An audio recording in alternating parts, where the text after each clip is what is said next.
Hello, hello, hello. Can you all hear me? What's up, Mr. Reality? Thanks for coming.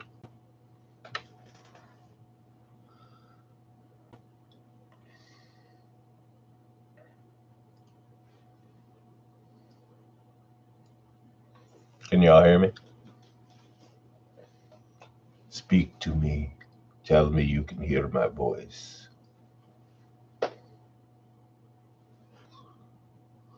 Excellent. So, I'll explain what happened to me. Some people already know, other people don't. I'll wait till a few more people get here first before I get into all that.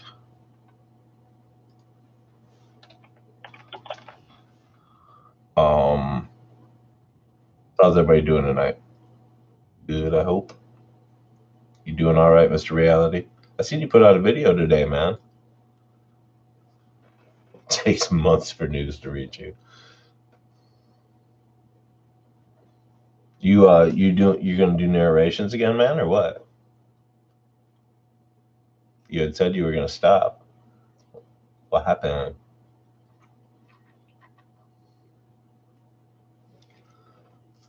Ah, all right. That's cool though.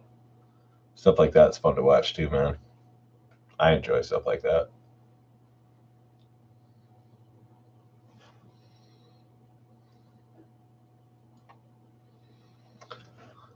What up, Johnny? Well, sheesh, there's only three people here. I know, Johnny. I haven't talked to you in months, or minutes. Minutes. Sorry. Reapers.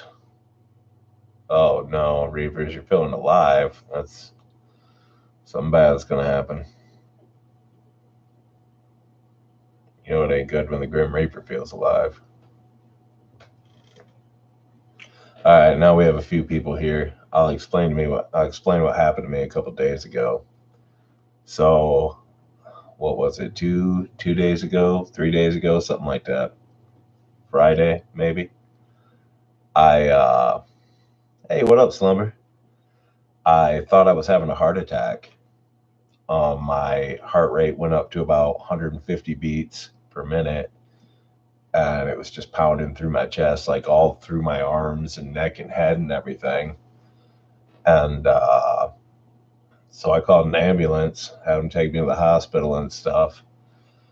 And now I gotta take some wonderful little medications for my heart and stuff like that because I'm a big dude and my heart has to work extra hard. And they said it was stress or something like that. So, so yeah, I had a little scare there. I thought I was gonna die. Yeah, yeah, it was scary, Brad. I was like, oh shit, I'm having a heart attack. But now that I'm on the medication, it is doing much better now. I haven't had any issues. And yeah, so hopefully I won't have any more issues. I've been going for walks with my father, who recently had a heart attack, and so I've been trying to get a little extra exercise and whatnot. I'm gonna change my diet, try to get healthier, and try to nip this in the bud, and you know, try to live as long as I can. Since now I have Haley and all. So, and then, hey, tomorrow's my birthday. I'm gonna be 37. Old ass man. Yeah, well, it's not my birthday today, Johnny. All right, it's tomorrow. Tomorrow is my birthday. Thank you. So let's say we get the shindig started. I'm going to start this off with a story that Johnny picked out dedicated to Reaper's Whore. Hello, Stacy. Thanks for coming. Yeah, I'm not going anywhere, Haley. Don't you worry. I got you now. I'm not going anywhere. And everybody please like and sub if you're not subbed, and check out everybody else's channel because there's a lot of other narrators and content creators that hang out here. So check everybody's channel out, see if it's something you might like. I don't see why not, right? Might as well support each other. Us smaller channels need to hang out, and stick together, in my opinion. Um, you screamed for your sister, and yeah. So share the stream.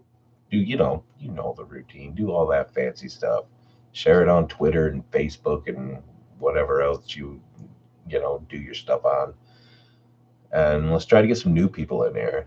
Let's try to get some more people addicted to Murder Monday and all these ridiculous conversations everybody has.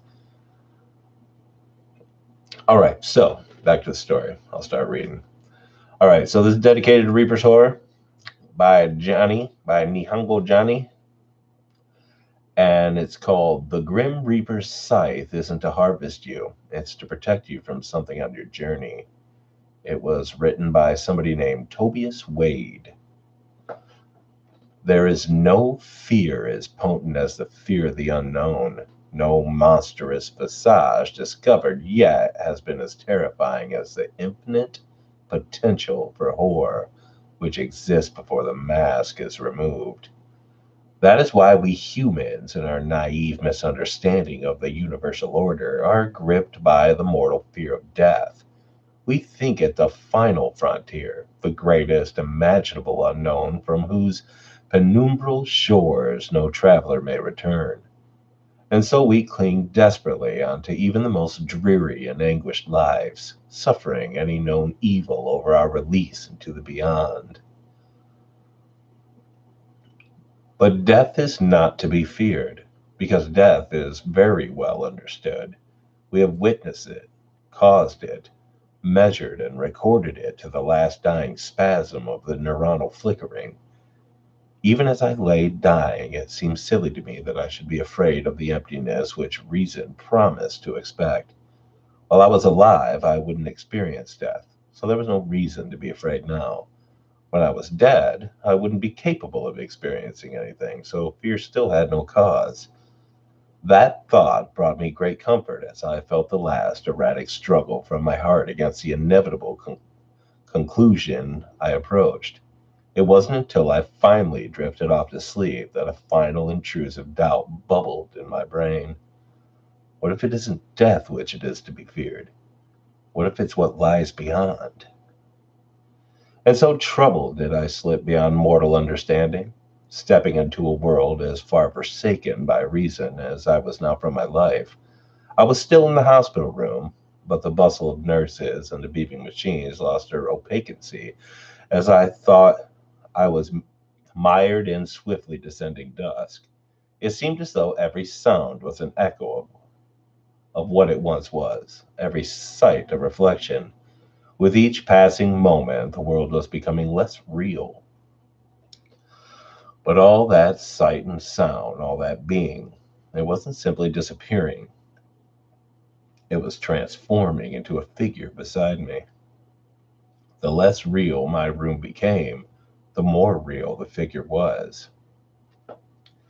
Until presently it existed in such sharp actuality that nothing beside it seemed real at all. His cloak was black, not the color black, but its essence. It was as though seeing a tiger after a lifetime of looking at a child's crude drawing and thinking that's all a tiger was. Reality flowed around his scythe like a brush through watercolors, and I could see each elementary particle and time itself sunder across its blade. Surely this, I thought, this is why we were taught without words to fear death. I clutched my hospital blanket to cower from the intensity of the Reaper's presence.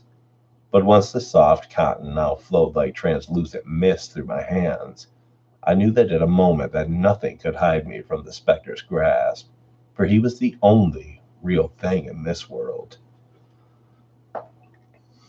You're late.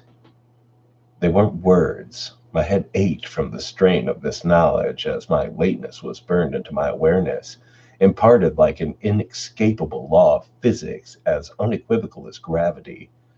We don't have time for the usual speech. Hurry now. I felt myself swept up around him like dirt in a hurricane. Before I knew what was happening, we were outside the hospital, moving at such a frenzied pace that the world around me blurred into a dizzying tunnel of flashing light. If you're lucky, it will have gotten bored of waiting for you. I had too many questions, all fighting for attention in the forefront of my brain without making their way out. You're quiet. I admire that. Usually, people ask too much. What's the point? I asked. My voice felt flat and dead compared to its overwhelming substance. How can I try to comprehend something so beyond mortal knowledge?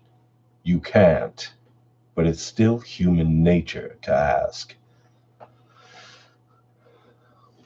We weren't slowing. If anything, our pace was increasing. I wasn't running or flying or anything of that nature. It was more like the rest of the world was moving around us while we stood still. A vague darkness and a heavy damp smell made me guess that we'd gone underground, but I couldn't say for sure. One question then, I asked. What else is there besides you? And that is why questions are pointless. Death is not a place or a person. It's all there is. Troubling thought, but made more so by the growling howl which began reverberating the rocks around me. We still seemed to be descending into the earth, and the air was growing warmer and denser now. The sound continued to mount as though the world itself was suffering. Then what is it? What I'm here to protect you from. The rock split from a flash of his scythe, and the ground opened further into a sprawling cavern dominated by a subterranean lake. But I thought you said you were all there is. No, I said death was all there is. What's up, Jersey? Antelope, thanks for coming. Mandy, what's up? Sorry. We weren't moving any longer. Light glinted off the scythe from one unseen source and streamed into the lake like a tributary. Once inside, the light didn't reflect or dissipate, but swirled and danced like luminescent oil. I thought you were death. Death is not a person. The light was taking a life of its own inside the water. The still surface began to churn with the enigmatic energy. It took my it took my scattered mind a long while to realize that I was the energy flowing into the lake. I still felt tangled up with the figure, but we now existed as a beam of light boiling into the water. I knew I wouldn't understand, but that didn't stop me from feeling frustrated. If death is all there is, then what was it? What was waiting for me? The water pressed in around me and I couldn't speak, although I could still draw breath somehow.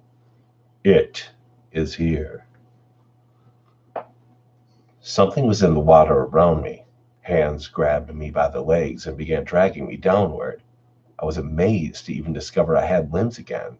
They felt so alien to me, and it was almost as though this body was not my own. Light flashed from the scythe, then again the hands let go, and the howling rose once more. The Reaper was fighting something, although I couldn't make any sense of the battle except for the madness of thrashing water.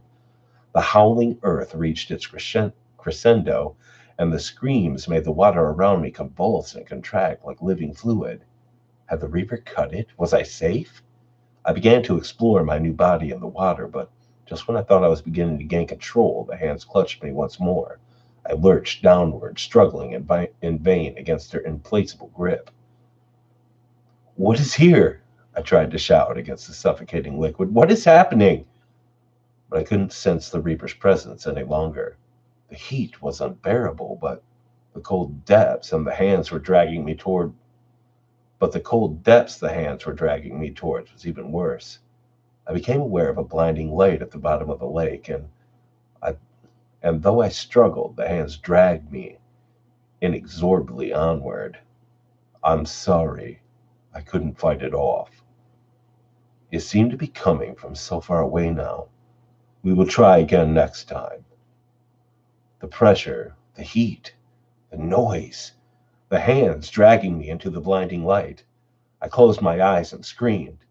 I was free from the water now, but I just kept screaming. I couldn't bear to look at it. Whatever had stolen me, whatever was death but wasn't, whatever even the Reaper could not defeat. Then words spoke, real, human words from a real human mouth. My senses were so distraught that I couldn't make sense of them, but I'm guessing they were something like, "Congratulations, he's a healthy baby boy." Most people can't remember the day they die or the day they were born. I happen to remember both, and I know that they're the same. There goes that story. Hey, Christina, thanks for making it. What's up, Dustin? I'm not too bad, man. Birthday's tomorrow. I guess I'll repeat myself again since more people are here. I thought I had a heart attack the other day, so I had to go to the hospital. I didn't have a heart attack, and now I'm on medication. My heart rate went up to like 150 or something like that, and had to call an ambulance. It was thank you, Christina. It was a bit of a scare. But now I'm going to start making healthy decisions, changing my lifestyle. Thank you, Dustin. And get healthy. So yeah. Yeah, it was much more of a scare for Haley. I was actually more worried about Haley than I was myself. but yeah, but I'm gonna change the way I eat and everything now. So I'm not gonna go anywhere. Um. So yeah, that sucked, but it was needed because I needed that medication.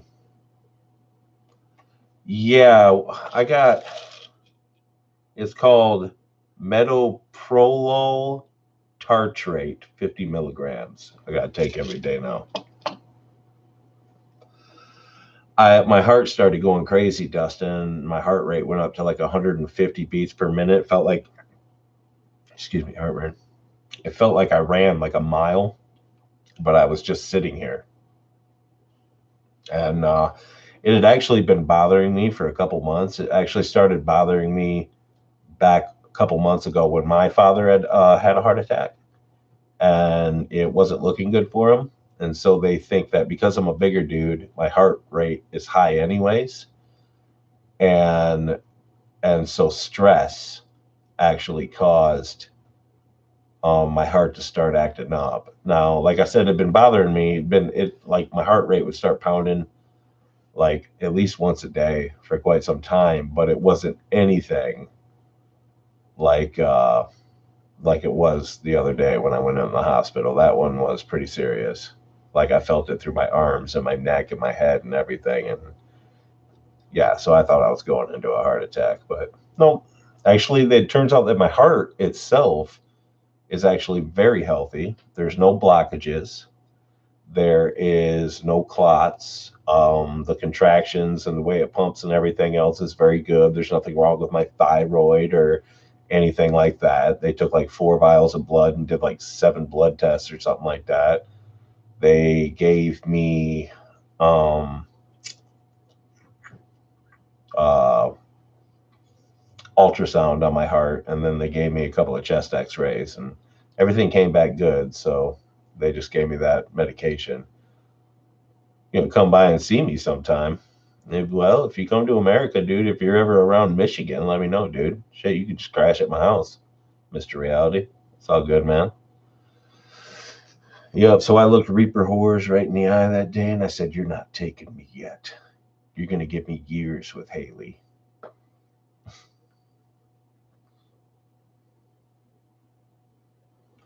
Yeah, Antelope. I thought my heart was going to blow too, dude. Like it felt like it was just going to blow. And I'm convinced that if I would have had blockages and things like that, I probably would have went into cardiac arrest.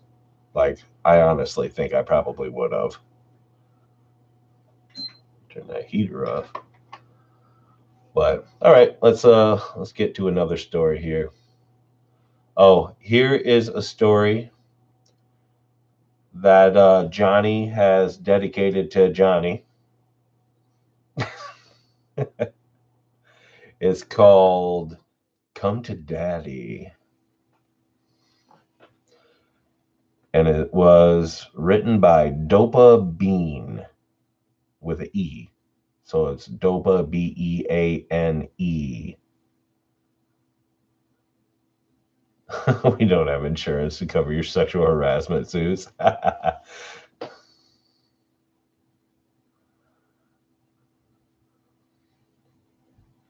love you, Haley. Come to Daddy. You would probably be surprised at the number of bodies one can find out in the desert. You would probably be even more surprised at how often people play with the bodies. But I don't know, since most of us are tweakers and disadvantaged youth doomed to repeat the mistakes of our alcoholic mothers and abusive fathers. Maybe you wouldn't be surprised at all. My best friend Cameron found last winter's corpse du jour, an old man in a dilapidated trailer, a white beard matted with corpse juice hung past his bony knees. So Cameron brought him a Santa hat from the Dollar Tree and christened him Satan Claus. Satan Claus was a popular attraction among the high desert's underbelly until Gagnon blabbed to her brother, who was a deputy sheriff. This pissed Cameron off. He didn't grow up here, so he didn't understand the rules. There's always a snitch. There's always a whiner. There's always a freak. And there's always someone who fantasizes about killing you. Even if he understood, he'd never have believed that I was both the freak and the person who fantasized about killing him. I'd known Cameron since we were teenage patients at a county psychiatric facility. It was the first time in our lives either of us had security or structure. I miss it, honestly. We moved in together the second we could. And for the record, we weren't lovers. We never even experimented. You know what I'm thinking, right? Okay. Hey, what up, Sightless? I couldn't separate sex from trauma and didn't particularly want to try, so I was voluntarily celibate. Oh, it's okay, Haley. I know you do. I know you love me. This enchanted Cameron because he has a Madonna slash whore complex the size of Babylon. I was his pure, unsullied princess. This is why he paid half my bills, supported me emotionally, and asked nothing in return. That's not to say he didn't have sex. Cameron was a bona fide man whore. That's the only reason he went to raves and parties, the girls. We were we were at such a party the night I met Daddy. The party was in a bashed up warehouse that smelled like roadkill and alcohol. Cameron stayed glued to my side for a while.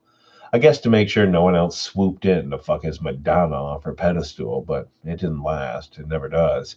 A girl I recognized vaguely, waist like black hair and makeup, you could scrape off with a putty knife, was eyeing him ostentatiously, ostentatiously, ostentatiously. Jack. What's up, April? I thought it was disrespectful to the untrained eye. Cameron and I were a couple after all. Now, Cameron was drunk by this point. He gets handsy when he's drunk, even with me, so I cuddled up and wrapped myself around him. He was enjoying it. Cuddling doesn't break the Madonna pedestal, it just makes him feel special. But I messed up. We were sitting in the corner, starting to play around. He was looking at me in a way no one else ever does, bright and warm and hopeful.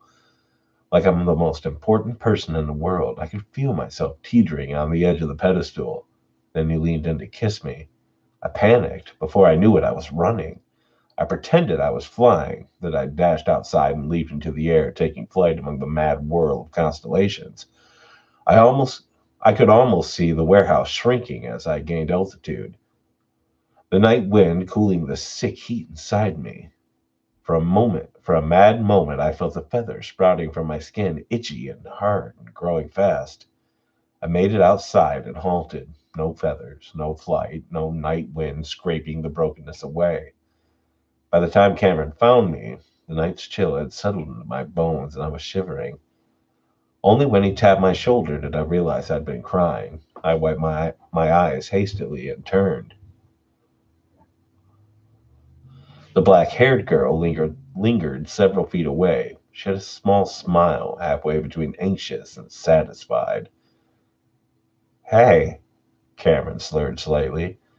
Demetra, Demetra and I are leaving. Will you get home okay? Her name's not Demetra, I said, as bored a tone as I could muster. It's Brittany. All at once, he looked a lot less drunk.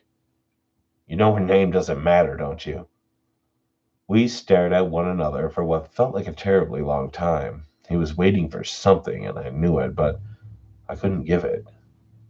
Even if I could, what? Even if I could, I'd stop mattering the second he got it. Don't keep her waiting, Cameron. His face somehow drew upward, then fell into a flat smile. He gave me a half-assed wave and left with Demetria. I counted to 1,000, then went back inside. I A humid rush of sweat, piss, and beer burbs crashed over me like a wave.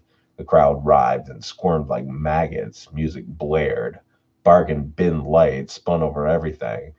It all seemed so pointless. Nothing would be accomplished here tonight. Nothing would ever be accomplished here on any night.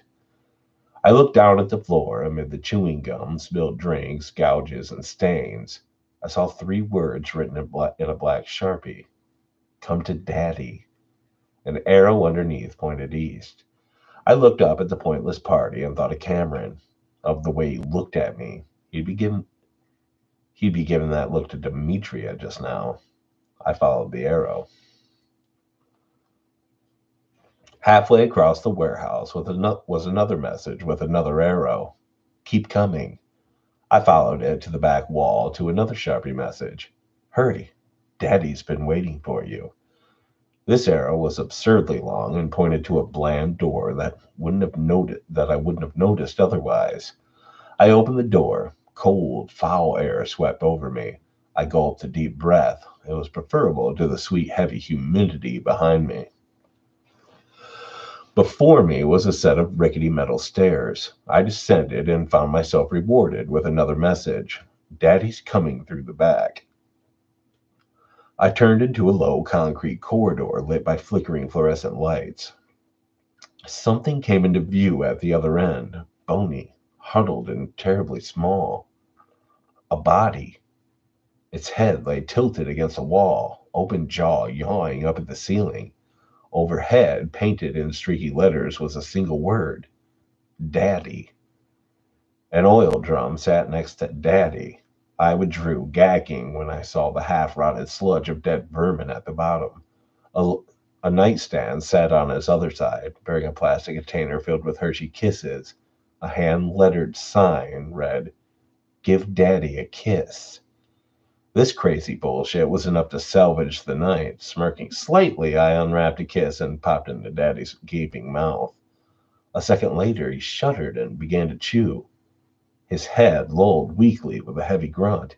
He flopped forward so that his eye sockets were trained on me. Something glinted within, dark and iridescent like dirty oil. He swallowed the kiss and spoke. What do you want from me? Terror and mirth whirled together into a mad tornado. What? He lurched forward. Desiccated body hitting the concrete with a clatter. I can give you one thing. Any one thing. What shall it be? I thought about it. Excuse me. I thought about it. I really did. If wish granting, Hershey loving corpses exist, might as well take advantage of the wish. Except I didn't know what to wish for. I didn't want to be normal. People like Demetria are normal. I didn't want another life. Why bother when I barely want to live? I couldn't have Cameron. He'd have to turn into something he's not before that would ever be a possibility. I didn't want money. I didn't want a house. I didn't want a better job. All of these are changes. At some point, Every change causes pain. I've had enough pain for a lifetime. Thank you, Jack. I don't know, I said. Daddy's dark eyes flared. That does complicate things. He smiled, papery skin cracked and split like porcelain varnish. But it makes them interesting. Give me a rat. He pointed to the vermin barrel. I need protein. It didn't occur to me to resist. This was the first time in memory that I actually felt alive. I snatched a mushy tail from the morass. Only half a rat emerged, melting into a translucent rot before my eyes.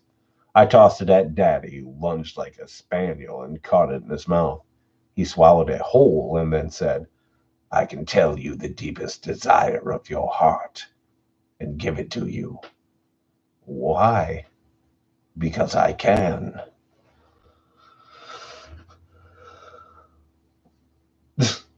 Reapers. This was the only justification I recognized, the only one I believed, the only one that made sense. Then do it. Not that simple. I need energy. More rats? Well, of a kind, he chuckled, but not exactly. He watched me expectantly, those sockets glinting madly, reflecting every color under the sun, and several I couldn't describe. Music thumped from upstairs, losing trickles of dust and reverberating through Daddy's lair. I don't get it. People. I need people, or rather parts of people. Skin, eyes, hair, livers. I eyed him suspiciously, wondering just how fast this monkey paws motherfucker could run. You could get all of those from me. You are my client. Clients pay the provider's price. You pay this provider's price in bodies. I need 2 eyes, 2 lungs, 1 stomach, 1 liver, 1 skin. He continued, rattling off, seeming every organ in the human body. Then he finished, and each must come from a different person. I contemplated this briefly. You'll show me what I want? Something, I added silently, that'll make me happy. And you'll give it to me. I swear on my name. Which is. He wagged a finger. Sorry, darling. Names are power here, but an oath upon my name, spoken or otherwise, is unbreakable. I watched him. He smiled widely, the thin remains of his mummified skin split and flaked off like snow. Under the lights, he looked like a cross between a Halloween decoration and a bad Photoshop project, except for his eyes, those dark, writhing masses of nearly hidden color. I turned around and went back up to the party. Almost immediately, I spied a long, shimmering curtain of black hair across the floor. For a triumphant moment, I thought it was Demetria, but no. She resembled Demetria, though, and that was enough for me. She wandered around nervously, a tragically overgrown little girl, lost. Hold on, I'm going to take a drink of water right quick.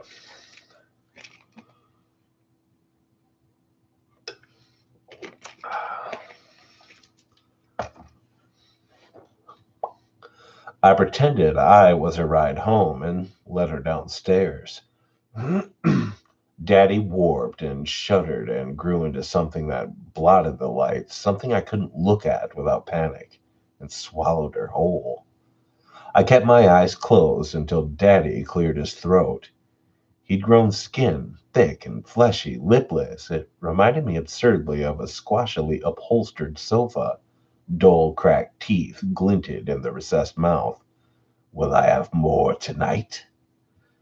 I got Daddy a stomach, 2 eyes, and a liver before the night was done. I chose dirty, dusty men, the kind that looked as if they'd been sucked dry. Homeless tweakers, people who, for all intents and purposes, have already disappeared. I know how sick it is, but please try to understand. The only things I ever feel are fear and panic. And that only happens when someone touches me unexpectedly. Can you imagine what it's like to be dull and empty like a reptile? Except when you're accidentally triggered into reviling the worst, reliving the worst moments of your awful life. I'd have given anything to change that, anything to have something that would make me happy. So I fed Daddy people that no one would miss. It's easy to find them if you know what to look for. Men with sucked in faces who ride children's bicycles, women with nice bodies and ancient haunted faces, dust caked teenagers, and old men sleeping under tarps in the desert. It took a month.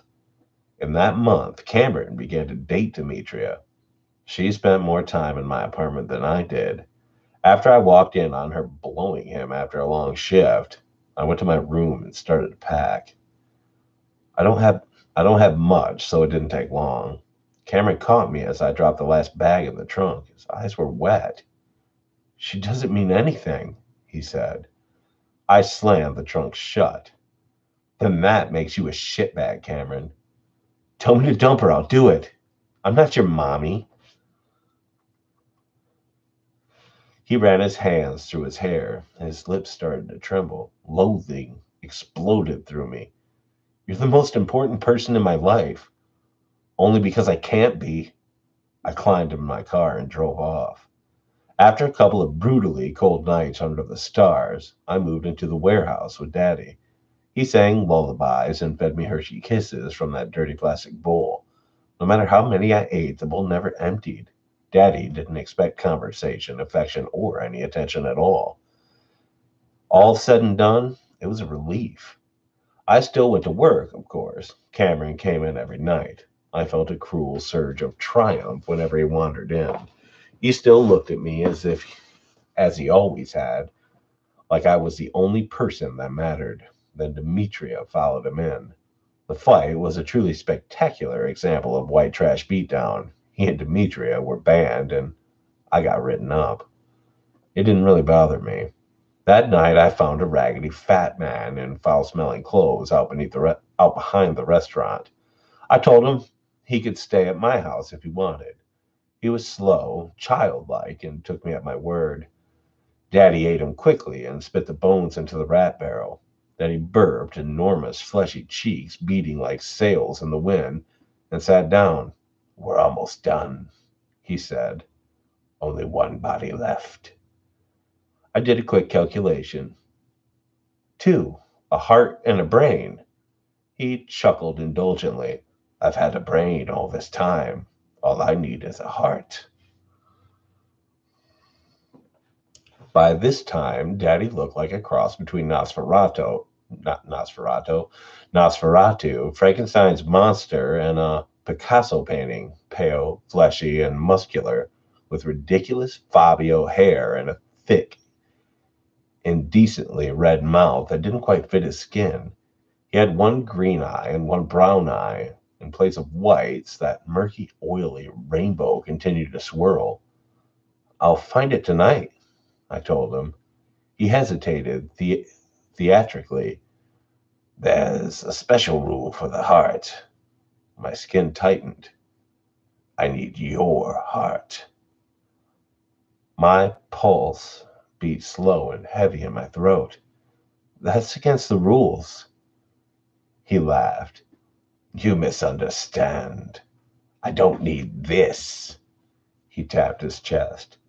Tired little muscle. I need your heart. Only it's inside someone else. What? I asked levelly. Are you talking about? A heart that is yours is a heart that loves you.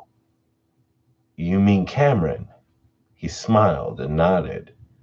I almost laughed. But why? Cameron didn't really love me. He loved his illusion, his pure little princess. Someone he couldn't touch, someone who was too good to be touched. It was a paradox. The moment he got what he wanted would be the moment he lost it. But he could help me get what I wanted. If he really loved me, that would make him happy, wouldn't it? I drove to my old apartment and knocked. Cameron answered the door, smelling like dirty clothes and whiskey. His eyes went wide when he saw me, and then he started to cry. "She's gone," he said. "I'm so sorry." "You've got nothing to be sorry for." I came inside, held him. He got handsy, and I let him. Maybe because I was expecting it this time, or maybe because there was finally a light at the end of the tunnel. It was okay. Not enjoyable. My heart raced and I felt sick, and he was too intoxicated to do a whole lot, but he was gentle and careful. He got what he wanted. Before he could realize that he'd knocked his angel off her pedestal, before he could take my heart away, I talked him into a drive. The drive was to the warehouse. Well, the drive to the warehouse was the happiest I'd ever seen him. I led him through the warehouse, pausing every minute or two for a hug or a kiss. That was fine. It was good to make him happy. Quid pro quo.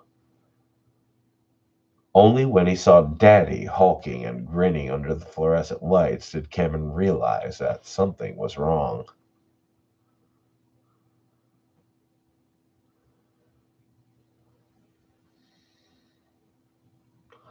Daddy stood up. He looked awful. 9 feet tall and completely wrong, a hybrid of every childhood nightmare. "Get back," Cameron told me. Daddy charged. Cameron shoved me towards the stairs.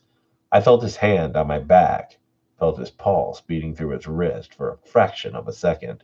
Then Daddy grew, blotting the lights, bones creaking and cracking as he exploded into something I couldn't comprehend. And then, like all the others before him, Cameron was gone. My heart began to pound from grief or excitement I couldn't tell. "We're done," I said. "So where is it?" "Where is what?" Daddy stretched luxuriously. "What I want." I could feel my blood pressure rising. "The thing I want." "You mean the deepest desire of your heart?" "Yes." He grinned and dropped to his haunches, posing like a runner about to take off. "Here it is." He took a deep breath. The stillness was excruciating, poised overhead like crushing weight. Then Daddy opened his mouth and threw up. Bloody and foul, full of shattered bones and flesh, it flooded towards me like a tide. And floating within it, a pale crown jewel, was Cameron's head. Daddy gurged up a final outpouring of viscera and settled back. "There it is." My skin prickled and stung. I thought of feathers, small and hard, and pierced the skin as they forced their way up. I turned and ran. I did not fly through the air, but I flew across the sand. Stars lit my way, a million eyes glazing the desert in silvery darkness. Sometime around dawn, just as gold and red bloomed across the horizon, I tripped and fell. I remember watching the sunrise. Then everything went dark. Cameron found me. When we got home, he helped me into the shower. I sat blankly as dust and dried blood skirled around down the drain. After 20 minutes, he helped me out and put me to bed. I fell asleep quickly. I woke around mid-afternoon. Sun streamed through the window. Cameron slept beside me. His shirt was hiked up halfway over his back, revealing what looked like a tattoo. I lifted his shirt, half expecting to see Demetria's embellished name, and froze. Not a name, not even a tattoo. Just 7 words written in a black Sharpie. "Give Daddy a little more credit, honey." That's actually kind of a cool story.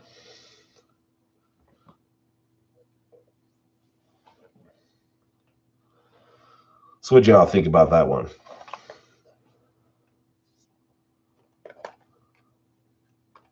Oh, I'm good, Johnny. Thank you, though. I just need to pop it every once in a while. It's gonna be doing that regardless. So, but I'm gonna take a break and chat with you guys for a moment. So, what's everybody doing? What do you guys think about that story? I thought it was a pretty good story. What's up, Kit Bean? I didn't see you come in.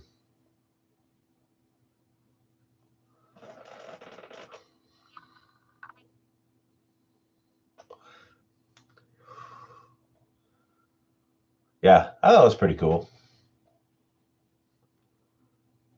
And I thought it was pretty cool that it didn't end with the dude dying. It was just showing her like, look, no, this is what you want. You know, you're the one not giving him a chance, basically. It was like a love story and a horror story all put together in a nice little package, you know?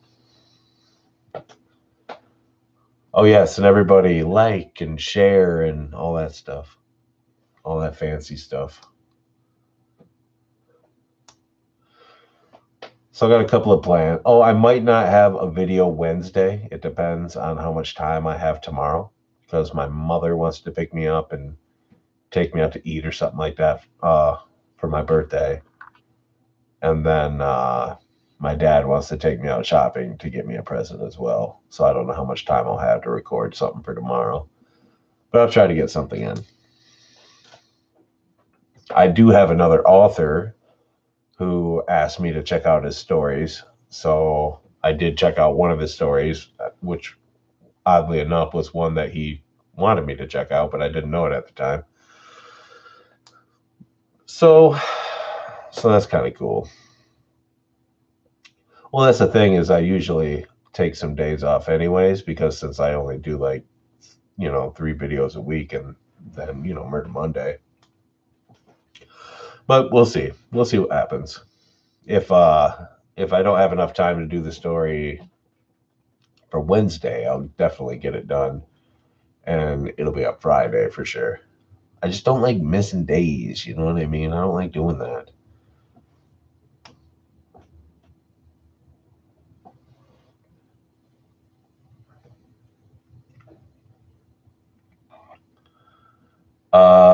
Yeah, I got my PayPal, Johnny. It should be in the description if anyone wants to give me a present, but nobody has to.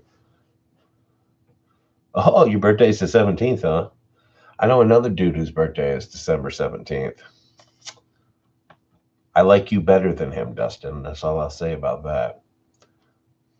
Am I okay? I'm okay. I'm good.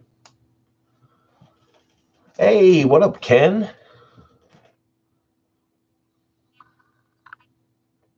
Thanks for stopping in, Ken. It's good to see you. Hope your day is going well. And everybody check out each other's channels. Yeah, Dustin, you automatically like you better than I like that guy. I'm not going to get into details why, but I like you better.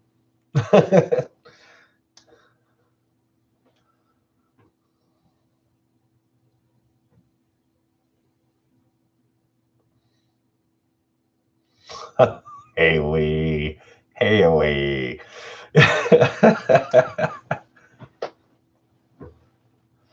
Don't check out Johnny's channel.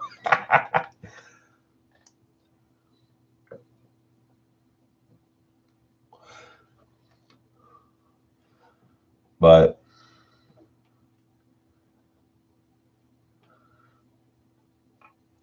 if you want to, Haley, you can, okay? I'm not your keeper. I don't get to tell you what you can and cannot do. But I do adore you.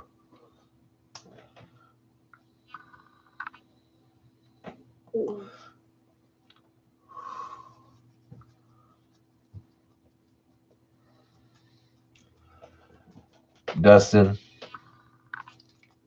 I mean, if you think about it, man, everybody's the type of person either you like them or you don't like them. You know what I mean? So, oh, Dustin, Haley's my girlfriend. That's why she said that. She's my woman, and I'm one lucky motherfucker. All right, I will get to read the next story. But yeah, everybody is either you like them or you don't like them. Everybody's like that, and nobody should ever give a shit whether somebody likes them or not, because who cares? Because you'll have people that do like you, you'll have people that don't like you. So why give a shit about the people that don't? You know what I mean? It doesn't matter. Somebody doesn't like you, just let it be and move on with your life. You know what I mean?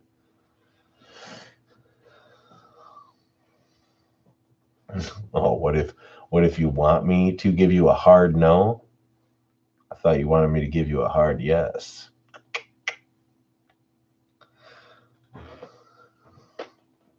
Johnny.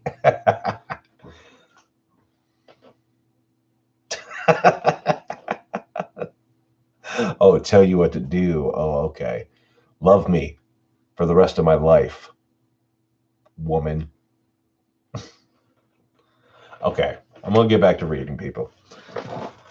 This one is called There Is No Such Thing as Area 51. And it was written by Blue underscore Keycard. For, for, several, for several years, I've been an avid reader of No Sleep. But just because of my profession, I was never permitted to submit content to it or to anywhere. Apparently, I got a burp. Occasionally, an Area 51 story pops up. I used to work at Area 51, or I snuck into Area 51, etc. These stories always made me want so badly to finally jump in here, but I always held my tongue until now. Using the series of proxies and all kinds of networking jibber jabber, I think I'm in the clear making this post. I won't bore you with the details. I came here to No Sleep after years of lurking to correct a lot of the misapprehensions and legends about the most misapprehensions? Okay, about the most infamous military installation in the world. I'm doing this now because even if I get caught, I have a really useful insurance policy. I'm seriously ill and not likely to recover, and I've got no family that I'm in contact with that can be retaliated against. There's nothing anybody can do, I think. There is no such thing as Area 51. Sorry. And the fact that it's the golden egg of conspiracy theories worldwide is exactly what the US government wants. I'm writing this in a bit of a rush and I don't have any thoughts of my own any of my I don't have any of my thoughts organized. So I'm just going to break it down as follows. Groom Lake, Paradise Ranch, Edwards AF Extension, Restricted Training Facility, UX 104. These are a few names for the place you know as Area 51. I don't know much about its history, but essentially it was intended by the U.S. Air Force to be a secret weapons testing facility during the Cold War. It had a few on site extensions. One of them was for developing experimental rocket and jet engines. One was for training contingents of troops for nuclear warfare and post apocalyptic survival, etc. But much like the third Star Wars movie, the site and its purpose got out around the time of Roswell incident, and a media frenzy popularized the base. The government tried at first to quell speculation about it, but then adopted another strategy, feed into the hype, and simply move the base a few dozen miles away. Today, Groom Lake, Area 51, is a small but functional military airport and base. It's got a bunch of bunkers, mostly housing low security servers, and some munition tests are performed there. Staff are regularly moved in and out, mostly folks who are low on the totem pole and trying to climb up the ladder to a real facility. There are some very outdated nuclear fallout shelters that are still maintained and used for storage. The facility consumes an enormous amount of power, and everything possible is done to make it look like a well guarded military base that is engaged in some huge secret operations. The employees really do fly there every day from Las the employees really do fly there every day from Las Vegas on conspicuously inconspicuous inconspicuous jets marked as Janet, sometimes referred to as just another non existent terminal. And they want you to notice and wonder. They want you to wonder where those jets are going. And they never want you to spend 1 second thinking about where they came from. The real Area 51. This is the most exciting part because, as far as I can tell in my limited and clandestine researching, nobody has ever divulged the real secret before. It's pretty highly guarded, and they straight up murder people who are stupid enough to share it. Murder isn't even the right word. They erase people from existence, sometimes entire families. That's why the government freaks out when they find that one of their employees is terminal and has nothing left to lose. It's why, if you're an employee there, you only see their doctors so that they know about your health before you even know about it. They want you to die real quick of a sudden heart attack so that you never have a moment to think about how you might do a public service and air their dirty laundry. And sometimes they induce those heart attacks when they determine you to be HMT, or health motivated threat. But I didn't need to see a doctor to know what I'm suffering from. The same malignant tumor that killed my father, glioblastoma multiforme. Every 3 months, we get a health evaluation. Every 6 months, we get a CAT scan.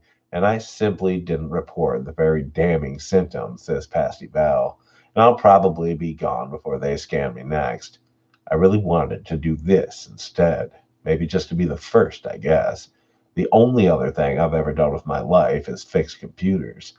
The real secret military base is McCarran International Airport in Las Vegas. The history of the airport was always bound up in military involvement. Before and during World War II, the Army Corps of Engineers and the Air Force were building, storing, trading, and doing all sorts of things there. Basically, the government and its corporate benefactors and the military industrial complex, of course, acquired full ownership of the airport around the time Area 51/Groom Lake exploded in the public eye. It was a rush job and a simple solution.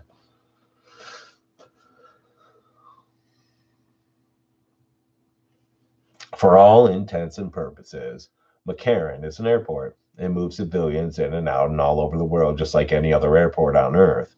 But its subterranean operations are really something else entirely. First of all, you have to understand the structure of this military base. Because it serves ostensibly as a business of public transportation, every single aspect of the base has dual functions. This is called masking, and it is deployed with remarkable effectiveness at McCarran. To name a few examples, the constant takeoffs and landings of airplanes provide sound camouflage for cutting edge engine tests. The public completely ignores these sounds and dismisses them as standard cacophony of airports. Some of the jets themselves are even equipped with technology under test, which others are used to transport hundreds of government employees dressed as vacationing civilians. At any given time in McCarran, up to 6 of the gates, corrected by a reader, I intentionally said terminals, are filled. Oh, I see. Are filled with employees of the highest echelons of the U.S. military and government.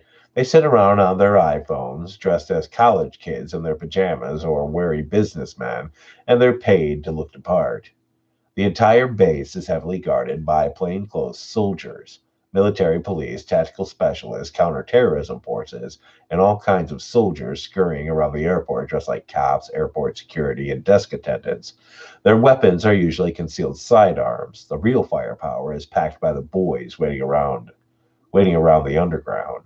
Assault rifles and armor piercing weaponry is stored around the airport's public spaces in various places. It's not hard to do because nobody's looking for it. And of course, they hired a good number of civilians to work the TSA and other positions. This is called mixing, and it's necessary. What kind of airport would never post any job listings?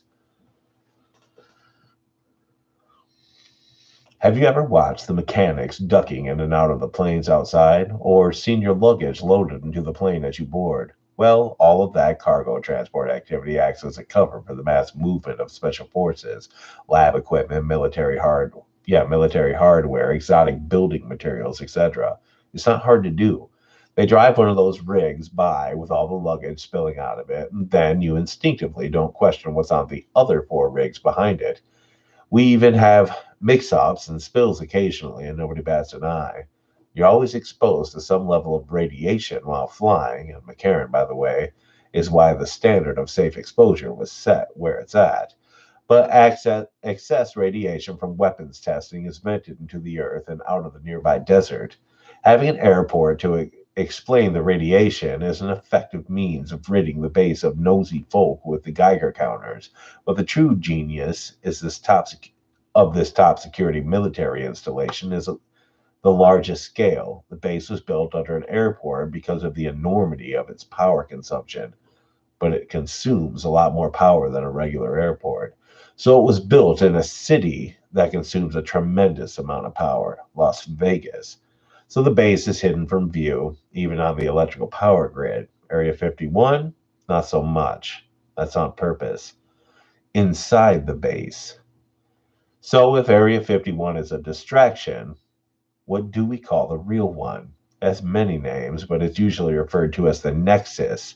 That's an acronym, but not many people know what it means, not even me. Everything about the Nexus, from its operations to its structure, is compartmentalized.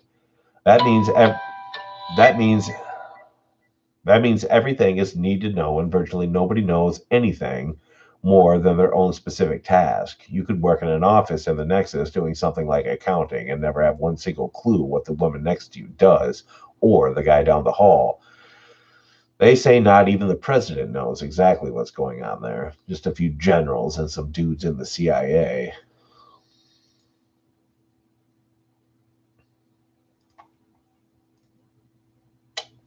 I'm sorry, somebody sent me a message. The business culture here is insane. It's like North Korea. Everyone is smiling, everyone is fine, and everyone is happy just to say a few phrases about what it is that they do when we're allowed to socialize, which is not much. Every line is bugged, every room has a camera in it, and nobody knows who's watching slash listening or when. That makes you think nobody here is telling me the truth about anything. Not even the guy I share an office with. I wonder if any of us know why we are here. People you've worked with for a long time will suddenly get reassigned or have a medical emergency, and you'll never see them again, and nobody will remember that person, no matter how many people you ask.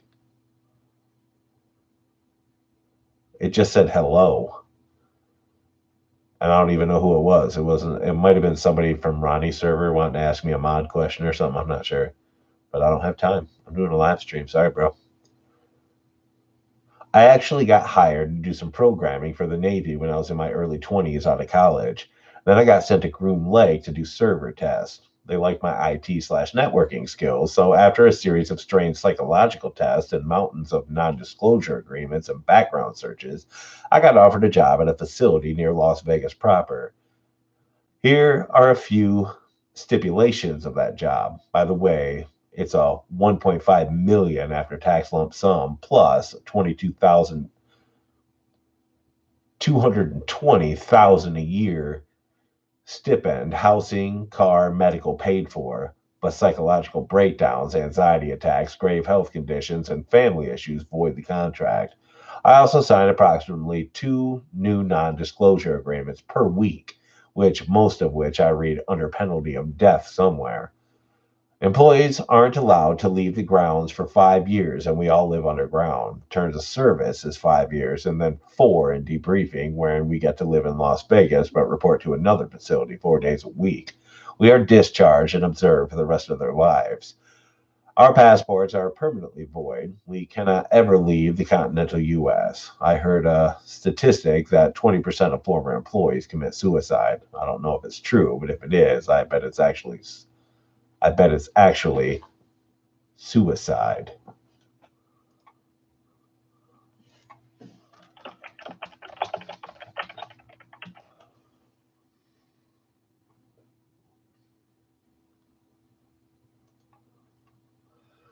The base is underground. It's it's a network of large structures called hives, which form what is called a colony or the nexus. We make lots of Resident Evil jokes, by the way. Oh, we make lots of Resident Evil jokes, by the way. Except, unlike in the movie, the government doesn't try to make its employees feel comfortable with fake forests and windows overlooking digital cityscape.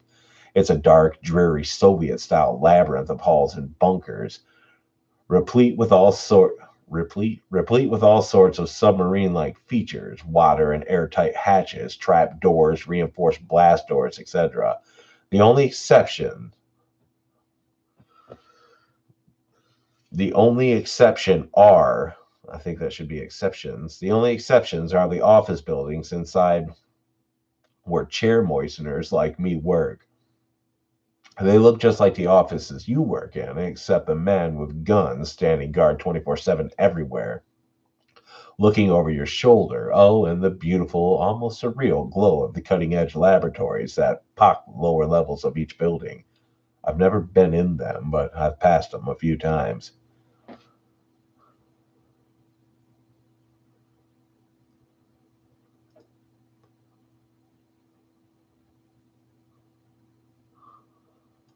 Hold on, I'm sorry.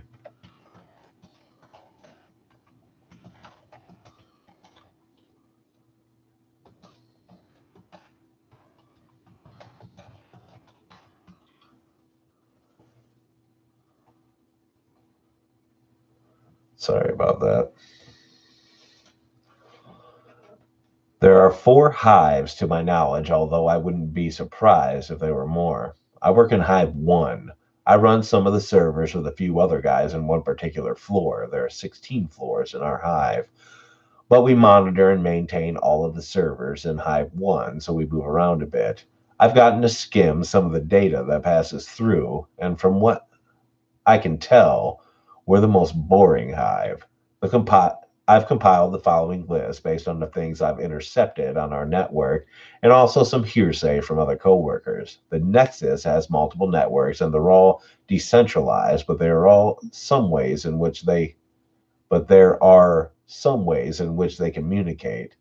And it's via those lines of communication that I'm privy to some sensitive information. Here's what I know. Hive 1 is finance, accounting, operations, organization divisions, group training or housing, and some small scale weapons testing. Hive 2, chemical engineering, some nanotech research, and advanced psychological fitness, whatever that means, for elite military forces. Probably black ops stuff and how to survive 30 years in solitary confinement at a Siberian prison. I also have reason to believe that this is the hive where the bigwigs meet and live. Hive 3, upper levels, bioweapon and disease research slash testing. If the government has zombies, they've got to be there. I've I've wanted to make so fucking many zombie jokes over the year, but I never know which one of my coworkers is a rat. Lower levels equals advanced space travel and space warfare technologies, particle engines and gravitational beams and the like, guessing no real evidence. Science fiction stuff. I once saw an email with all sorts of coded language marked A through B, which is widely believed to refer to as astrobiology. That's alien life. Maybe it's just some single celled organisms or fossilized plants from some meteor, or maybe it's something much more advanced. Whatever it is, there must be some reason it's not in the upper levels with all the biologists. Welcome back, Dustin. Hive 4, total informational blackout. There are encryptions and firewalls and network security features protecting this hive that I've never seen before, not even on top secret Navy projects I've worked in the past. I'm being very non-specific in the language I use to describe our server clusters and the networks because I don't want to tell them exactly who I am. They'll eventually find out anyway, but there's a widely whispered rumor about Hive 4. Hive 4, allegedly the most terrifying thing in the world, is in that structure on floor 15. There are a few unusual things about Hive 4. First of all, none of the top brass has clearance to get in there. They access it remotely via video feed on their conference rooms, and materials are often transported from 4 to 2 for physical review. I don't know why our bigwigs won't go into 4, but maybe it's because it's too dangerous. There was one guy who worked in 4 a few years ago when I first started, and he caused the first Nexus wide lockdown I've ever seen.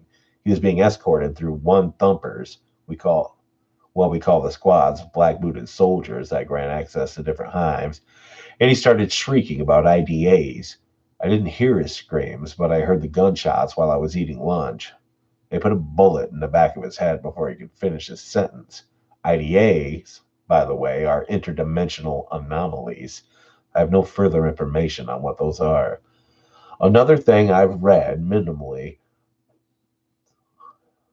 about are the twins. I don't know who or what these are, but they're the above top secret gem of High 4.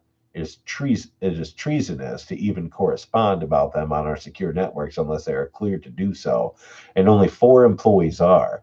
I've only seen a few things about them. One was a medical record, no vitals, usual vocalizations that manifest hallucinations and psychosis in nearby employees, and skin that produces violent nausea when touched. The document was basically speculation that the skin functions much like an Australian stinging tree or a jellyfish. I read documents about people who worked with them as well.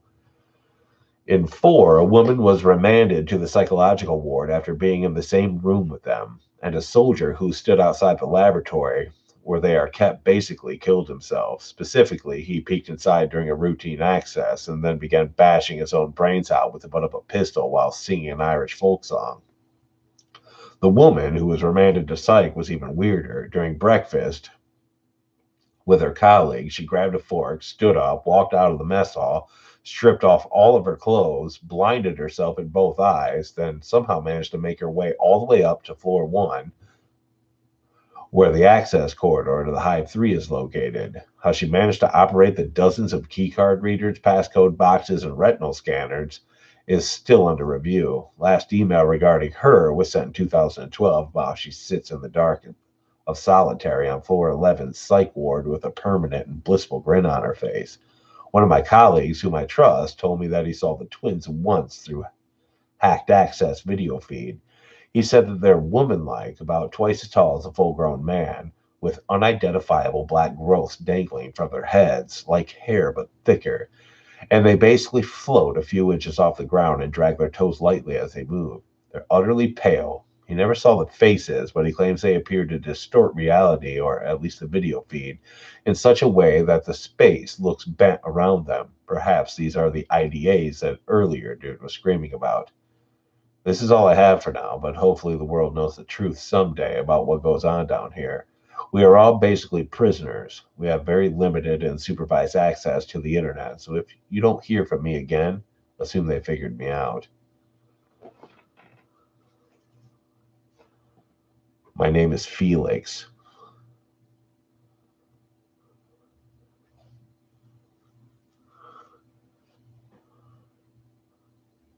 Oh, dang, dude. After a coworker hit your car, you mean like hit your car with their car? Or he hit your car as in broke into your car?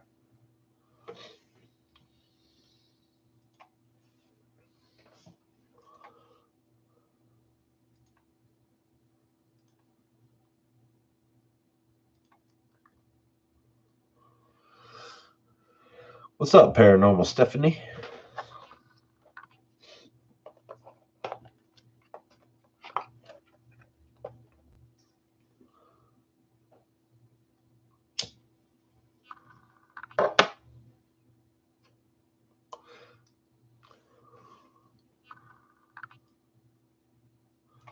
So, what's up, everybody? If you could please like and sub and possibly share this live stream, I would be very thankful for that. It'd be pretty awesome.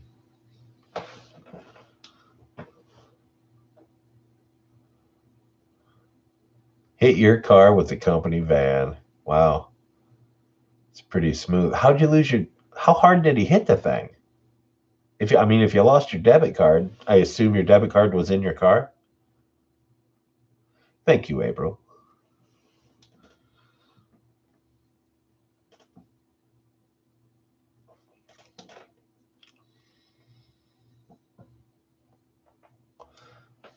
And thank you everyone who just liked it. I appreciate that.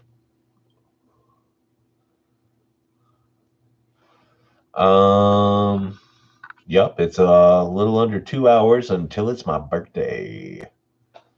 37 years old. An old man. Oh, hello. Thank you for coming to my live stream. That's more like an old lady voice. Should do it like, oh, thank you.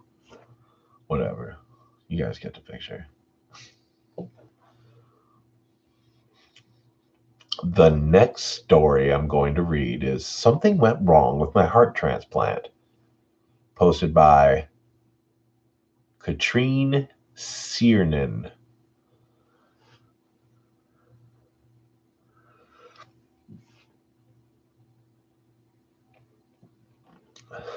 Haley, I don't want you missing out on too much sleep. If you stay up till midnight, that gives you what, like an hour or two to get back to sleep? I don't think that's enough time, my love. I'm sorry.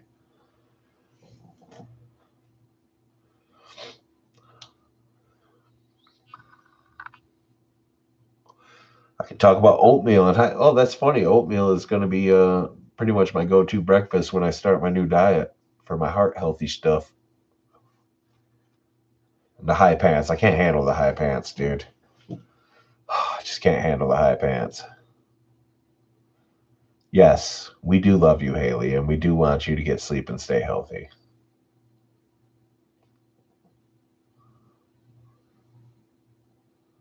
Oh, okay, that sucks. That was two separate things. Well, that sucks even more because that means you had two shitty things happen to you, one right after another.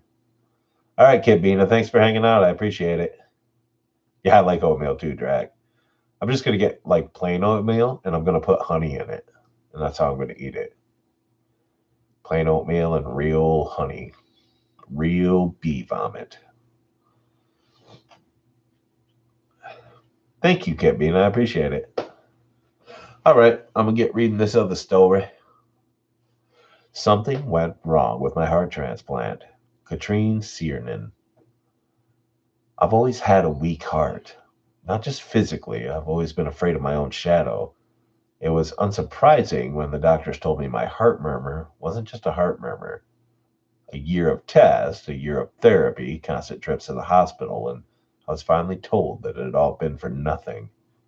My poor, weak heart wouldn't last till Christmas. It's a strange thing being told that you're dying. I didn't come to terms with it at first. I drank and I spent my money. I did reckless, stupid things because I was so damn scared.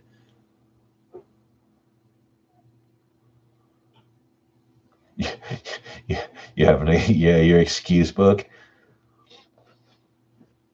Then I got the news that a young woman called Laura had been declared brain dead and that I, the lucky chosen one, would be getting a brand new heart a week later. I drove to the hospital slowly, carefully, and readied myself for the ordeal that was to come. As I was lying in bed on the last night, I thought of Laura, the thought of Laura swirling around in my head, and it wouldn't leave me alone. It was like her name was in flashing lights every time I closed my eyes. It was wrong. I know it was. It was wrong. I know it was. But I had to see the woman who was giving me her heart. I didn't feel right not to put a face to the one I was saving. It didn't feel right not to put a face to the one who was saving my life. I knew her name. I knew what ward she was staying on. I'd overheard the two nurses discussing it. I wandered down the meandering. I wandered down the meandering hallways until I found what I was looking for, taking my time, making sure I didn't miss any name. I guess I had time on my hands now. In the second to last room, she lay in bed. A woman sat in the bed next to her, holding her hand, and my own weak heart shuddered, or stuttered. Excuse me. I had no idea what to say to her. I'm Jenna. I'm the person. I'm having surgery tomorrow, and what I assumed was Laura's mother stood up, and I could tell from the look in her eye that she knew who I was. Thank you for visiting. I know it's strange, but a part of her is going to be living in you. I wanted to meet you. I stood there, helpless and lost for words. Laura's mother beckoned me over. Please, she said, don't feel uncomfortable. It's what she would have wanted. I sat on the chair next to Laura. How did she? I broke off. It was too awful to ask. Laura's mother gave me a thin smile. She was a care worker, looked after battered wives, abused women. Last month she met a guy, and, well, I suppose years of training can't help you when you're in love. She ignored the warning signs, and he killed her. He dedic- she dedicated her life to those who needed her. Laura's mother looked down. I don't know why I did it, but I reached over and held Laura's hand. I squeezed it. I'm so sorry. I had a boyfriend once who, he was like that too. Someone like Laura convinced me to leave. Laura's mother gave me another half smile. I could see the tears in her eyes. Then Laura squeezed my hand tightly. She gripped me so hard that her fingernails dug into my skin. I recoiled, a look of horror on my face. Laura's mother looked at me calmly. She squeezes my hand sometimes as well. I think the doctors call it muscle spasms. Either way, there's none of Laura left in there anymore. I looked at the small crescent moons that had just started to bleed on the palm of my hand. The surgery went perfectly. I was wheeled into recovery suite after it was over and done with, the raised wound on my chest covered by gauze. It was better if I didn't see it, I thought. I didn't need any more heart issues. I spent the first day doped up on pain medicine, eating only a little and sitting up maybe 2 times. It was a long process, they assured me. Laura's mother came to visit me the day before I was due to leave. Her calm demeanor hadn't wavered, but I could see that she was suffering. She looked 10 years older, and her hand shook when she gave me a hug. When are you going home? Tomorrow, I told her. Please, come visit whenever you want. I started to jot down my address for her when, out of the corner of my eye, a flash of blonde disappeared through the doorway. The same brilliant blonde as Laura's hair. Ow! I cried suddenly. It felt like someone had sharply squeezed my hand so hard it had almost crushed the bones. Laura's mother rushed to my side, a look of concern in her eyes. What's wrong? Is it your heart? She stumbled over the last words. Coming to terms with what she had said, that I tried to assure her and said I'd let the doctors know, and she left with a look of worry on her face. When I looked down, a new set of crescent fingernail marks were below the ones that Laura's had made. 10 identical bleeding smiles. The taxi ride home was short, and before I knew it, I was back in my own flat. I, I felt this. I felt It felt strange to try and slot back into where I had left off. My life had been almost over the last time I had been here. I looked over the mess of the cardboard boxes and the remnants of the one night where I had tearfully tried to pack and store my belongings so my parents wouldn't have to do it when I died. Laura's heart beat so strongly it felt like it would come out of my chest. It did this all the time, and I realized that this is what a healthy heart must feel like. So why couldn't I shake my feeling of unease? That night I had a dream. I'm all right, Johnny. Thank you, though. Laura was in her hospital bed, but her mother was gone. I could hear my heart, Laura's heart, beating in my eardrums so loudly it was painful. I tried to cover them, but my hands were pinned to my sides. Some unexplainable force was moving me towards the motionless figure of Laura on the bed. Her lips were blue, and the window had come open, whipping her blonde hair around her face. I was almost on top of her when her eyes flew open. They were milky white, the eyes of someone dead. Get out, she rasped, her voice guttural. I could hear the heartbeat faster and faster, drumming until I thought I couldn't take it anymore. Then I woke up. The sound had been real. Laura's heart was so loud it felt like it would rupture my eardrums, and I screamed in agony, trying to cover my ears. It was useless. It was coming from some deep place inside me. I could feel it reverberating around the hollows of my chest. That's what it felt like that day I went to the hospital. It was crazy. I stumbled out of bed, gasping for air, and tried to find my phone. I needed to call someone, anyone, an ambulance or my mom, anyone that would pick up. Get out. It was a faint whisper over the hammering thumps of Laura's heart, a low, guttural voice that sounded like it had been made by an animal. And I crawled to the door, down the hallway, choking on my screams for help. My neighbor opened the door, his eyes as wide as saucers at the sight of me on the floor, clutching my chest. He drove me to the hospital as I cried in the passenger seat of his car. After about 50 different checkups, the doctors told me that absolutely nothing was wrong with me. They told me my heart was regular, my blood pressure was normal, and that everything was going just swimmingly. I stood in the waiting area, wallowing in my shame and frustration.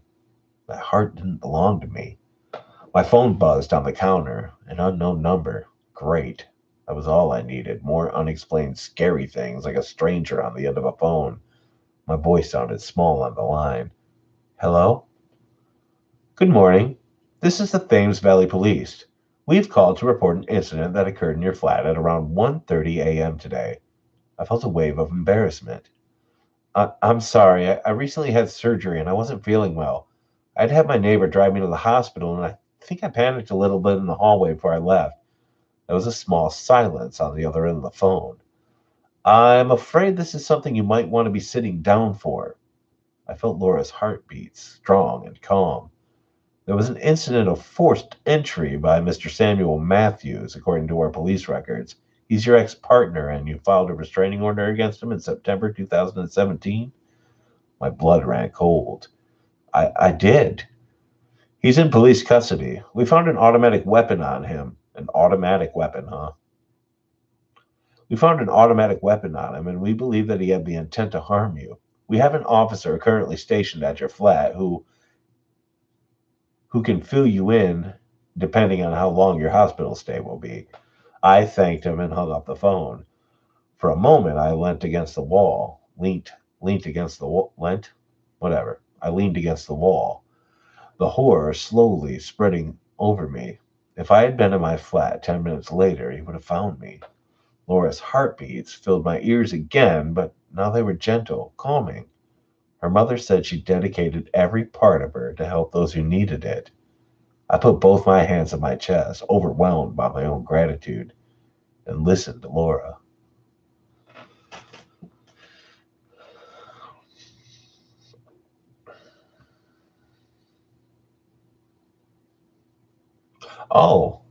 The moon's at 10.6% waning crescent, huh? I see. Yeah, that definitely means you should be able to stay up and lose a bunch of sleep and feel like crap tomorrow, Haley.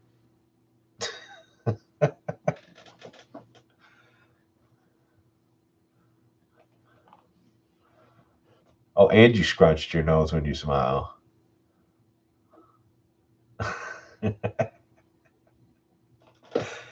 If you want to stay up, I can't force you to go to sleep. Go to sleep. I tried. It didn't work.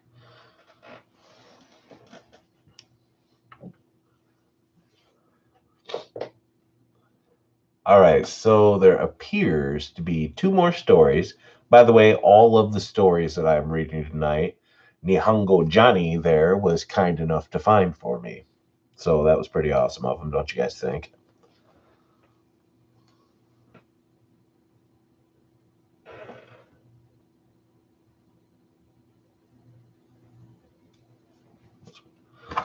Her little beeping noise.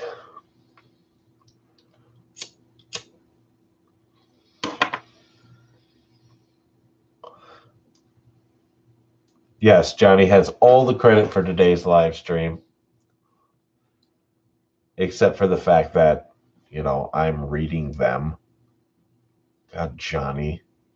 Johnny, if you just come onto someone else's live stream and start taking all the credit for everything. No, I'm just joking. I don't know if you guys caught on to that. I hope not. I don't want any trouble. I know Haley caught on to that one.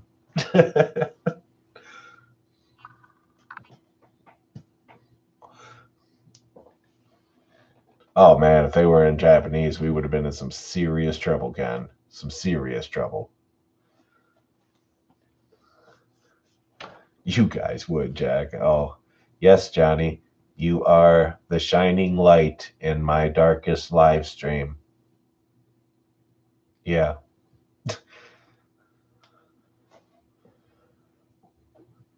I just started talking like this and telling Johnny he shouldn't come into someone else's live stream and take the credit for the live stream, Haley.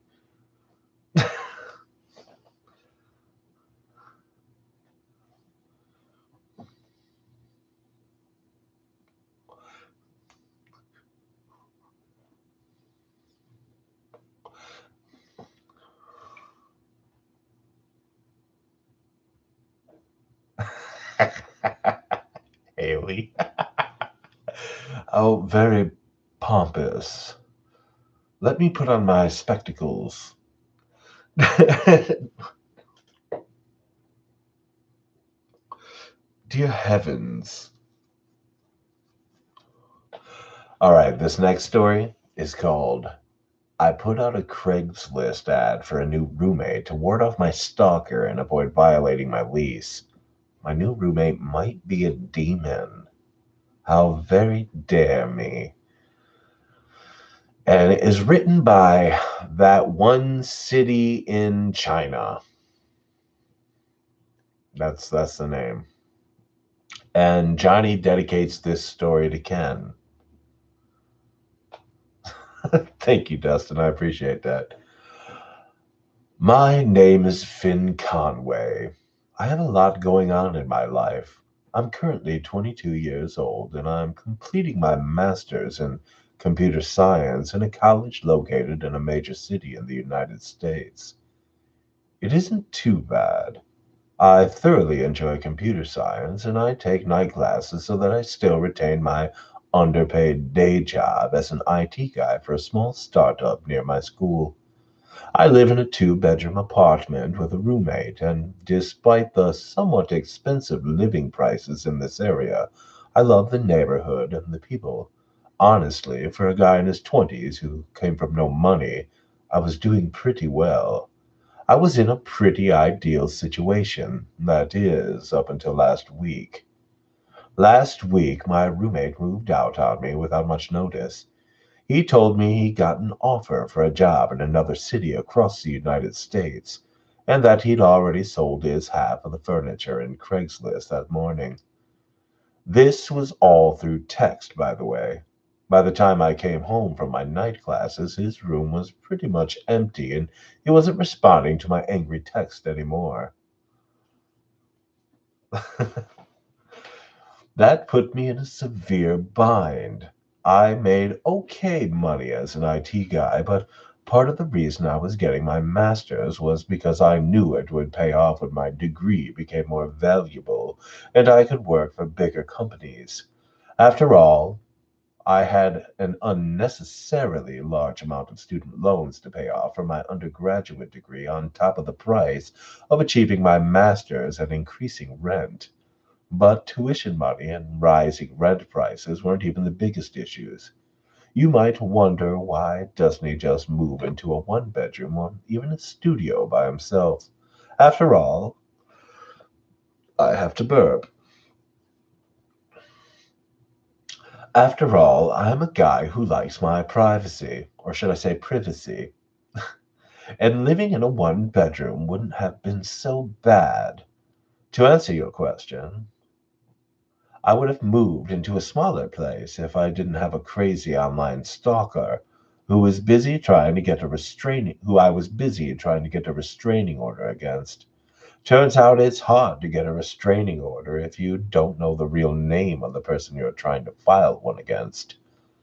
You see, I used to play a popular online video game back in high school where you could get married with other players to boost stats. And this one girl took our in game marriage way too seriously. She thought we were actually married. She would send me messages that were extremely creepy and a violation of my privacy, including asking for nudes and sending her own. I was very disturbed, even though I told her I wasn't interested, that I was gay and I only married her for boosted stats. She continued to press on with creepiness.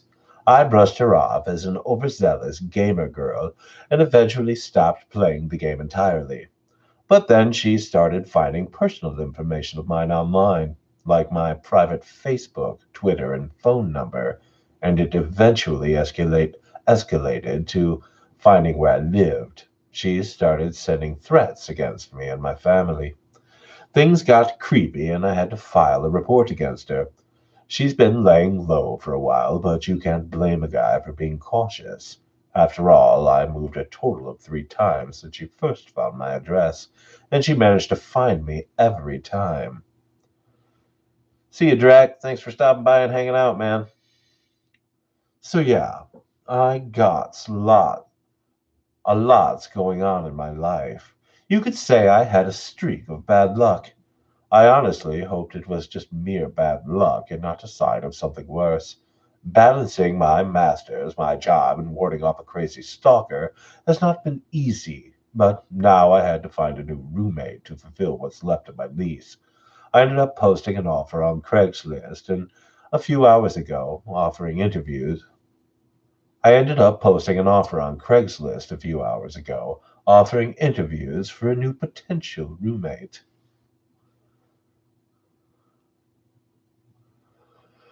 I had 3 people respond to my offer total. All of them were memorable in their own right. The first guy's name was Daniel, and he was a normal, plain, and average guy working on his PhD in chemistry, which was everything I wanted in a roommate. I asked him all the standard questions. How often did he clean? What times would he generally be home? If he smoked, etc. He had all the right answers, the perfect demeanor, seemed like a normal person overall. After everything I'd been through, I would have thoroughly appreciated some hint of normalcy and constance in my life. Overall, Daniel seemed pretty promising, and I honestly would have just gone with this guy if it weren't for the fact that I had 2 more interviewees right after him. I didn't want to blow off the other 2 interviewees and wanted to give them a fair chance, so I told Daniel I'd call him back within a day or two, and we left on good terms. Daniel was certainly a compelling choice. The second guy's name was Hector. Hector was interesting, if I were to be polite, and a complete nut job, if I were to be frankly honest. When he walked into the room, I didn't suspect anything at first. He also seemed pretty average, tall, tan, wavy black hair, really bad dark circles. He looked like he hadn't slept in days, but otherwise he looked pretty normal. But then he opened his mouth, and I knew I had to end this interview quickly. Hi, thanks for coming. Oh, wait. Hi, thanks for coming to the interview. You're Hector, I said. Closing the door, I led him to the living room. Yeah, nice to meet you. Hector flopped down in the seat I offered him, seemingly admiring the armchair I got from a garage sale a long time ago. This is a really nice place. Reminds me of my own room back down under. Oh, apparently he's Australian. Down under. Oh, so you're from Australia. I was surprised. He didn't have an Australian accent that I could detect. Okay, there we go. No, I'm from hell, Hector replied casually. I cocked my head in curiosity. Hell, huh? Is that a city in Australia? I asked. I never heard of a city named Hell personally, and he's from Michigan. But that didn't mean it didn't exist. Hector leaned forward in his chair, resting his elbows on his knees. No. Hell. Burning fires, scorching heat, where the souls of the condemned go to get their tortured for all eternity. Sounds like Australia to me. I tried laughing it off. Hector didn't look so amused. No, man, I'm a demon. Like a demon at games or sports or something? No, like a demon. I included it in my application. I remembered reading that. Name, Hector, occupation, unemployed demon. Previous residence, the sixth gate of hell. I thought he just had an odd sense of humor. I thought you were joking, I said after a brief pause. Yeah, so I have a funny story for you. I got kicked out of my place recently for refusing to eat humans. They got offended and said I was being difficult, not following the customs of our kind or whatever. But I'm honestly just tired of eating humans and I wanted to try new things. There's so many different things to eat in this world, and you honestly get sick of eating humans after a couple of centuries. Uh-huh. You don't believe me, Hector remarked, sitting back in his chair. No one does. You humans need to open up your minds more. Is is this some sort of prank? Am I on camera? I looked around the room to see if there were any camera crews waiting to jump in at the right gotcha moment. No, I can promise this isn't a trick of any kind, he replied. I glanced at the clock. Unfortunately, there was still a lot of time before the next person came in, so I decided to humor Hector for what it was worth. At the very least, when this was over, I could tweet about having the weirdest person come into an interview and earn some internet points for that. Okay, let's say you really are. I made some vague hand gestures. Demon, Hector, Hector finishes. Yeah, demon. Why would you want to live here of all places? Well, when I was kicked out of hell, I wasn't given much. I left with only the clothes on my back, so I had to pawn off a gold watch I stole from a rich guy in the 1900s and got a lot of money for that. Don't worry though. I'm confident that I can find a job within a month of living here for sure. At least I think I can. And you were kicked out because you refused to eat humans. Yep, Hector said, popping the pea. Yep. What up, four warnings? You really don't eat humans. Then are you like the equivalent of a demon vegan or something? I asked cautiously. Not exactly. I still eat humans when I have to, but just not a picky eater. Most demons are what you'd call elitist and consider human souls gourmet and expensive just because it's gotten really hard to eradicate you lot. Your kind's getting smart. It was definitely easier to eat humans when they didn't wash their hands and it all looked like and all it took was a plague to eradicate half the population, he replied, crossing his legs and folding his hands in his laps. So, then what do you eat? I probed. Same things as you chicken, pork, the occasional medium rare steak when I can afford it. But I consume the souls. Their other bits are tasty too. Blood's always better fresh, and bones have a surprisingly good amount of soul in them. There's a secret. When you're sucking on the marrow, that's their soul. It's not just bone marrow. He grinned. That's what gives it so much flavor. Wow, that's dark. I grimaced, looking up at the clock behind Hector. It wasn't anywhere near the time for the second interview, but this was clearly heading nowhere from the start. I eat chickens for their souls. You eat them for their physical flavor. What's the difference? Hector asked. I paused. For a second, it was almost as if he had a point. But you used to eat humans, I countered, ultimately unconvinced. And you used to look like Nickelback unironically, or, or, or used to like Nickelback unironically, or maybe you still do. Hector motioned for my signed Nickelback poster on the wall adjacent to him. I felt my face getting red. I knew I should have hidden that before the interviewees came in. I was slightly offended that he would call me out like that.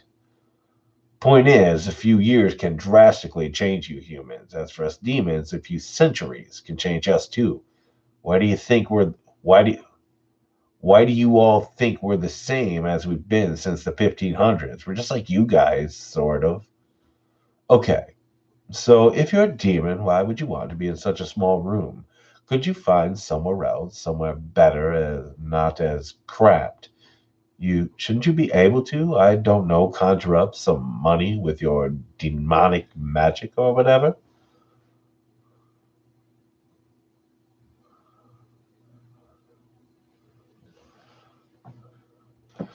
Easy. Oh no, easy. Rent's cheaper here, and I don't need a lot of room. We demons aren't rich. what you call magic, and we aren't omnipotent either. We can't just make money out of nothing. I thought it'd be helpful, Hector droned. Besides, I love this part of the city. So much culture, so much food, so much fried chicken. I really, really love fried chicken. Don't we all? I said. Besides, I feel like you need me as much as I need this. I stiffened. What do you mean?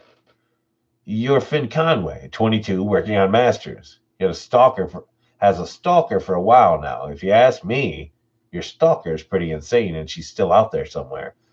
I can keep her away from you if you let me live here. I felt my blood run cold. How did he know all this? I instantly felt a wave of discomfort crash over me. I, I mean, that's what I got from your Twitter account, anyways. You should really make it private. Everyone can see your information, he mentioned, noticing my discomfort. I relaxed visibly, but still rubbed me the wrong way that he knew so much about me and I knew nothing about him, except for the fact he claimed he was a demon. This was the point where I realized I should cut the interview short.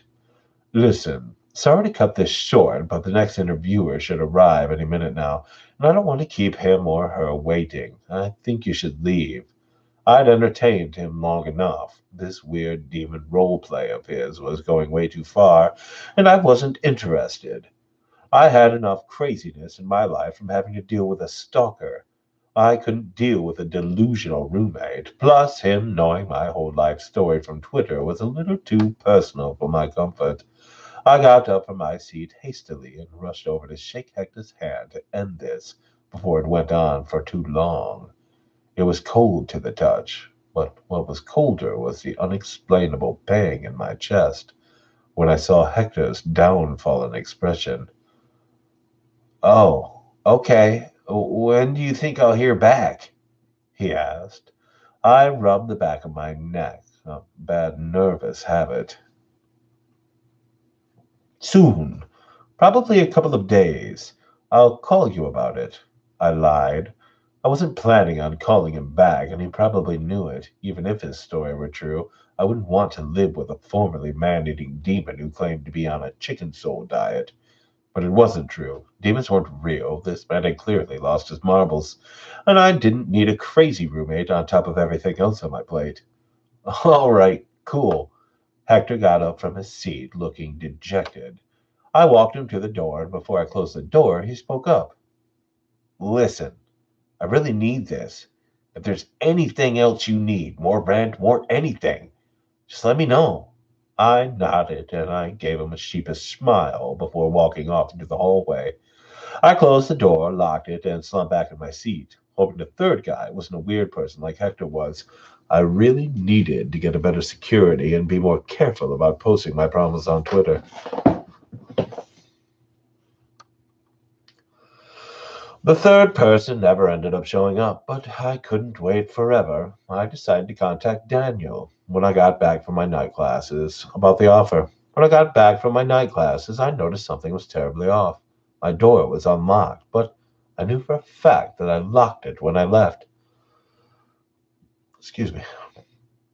I double checked these kinds of things all the time, being the neurotic person that I was. I debated calling the police. Oh, excuse me again.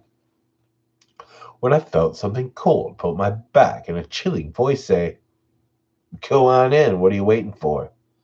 I froze up and turned my head to see oh, there's a woman. Go on in, what are you waiting for? I froze up and turned my head to see a small, skinny woman in a wedding dress and messy, matted, greasy hair with bad makeup pointing a gun in my direction. Who are you? Oh, don't act like you don't know, Mr. Peanut Butter 26. She grinned, revealing teeth that looked like they hadn't been brushed in a while. I instantly knew where this was going and who this was. Only one person would refer to me as my shitty username from that stupid game years ago. My stalker had found where I lived again, and this time she was taking things to a whole new level.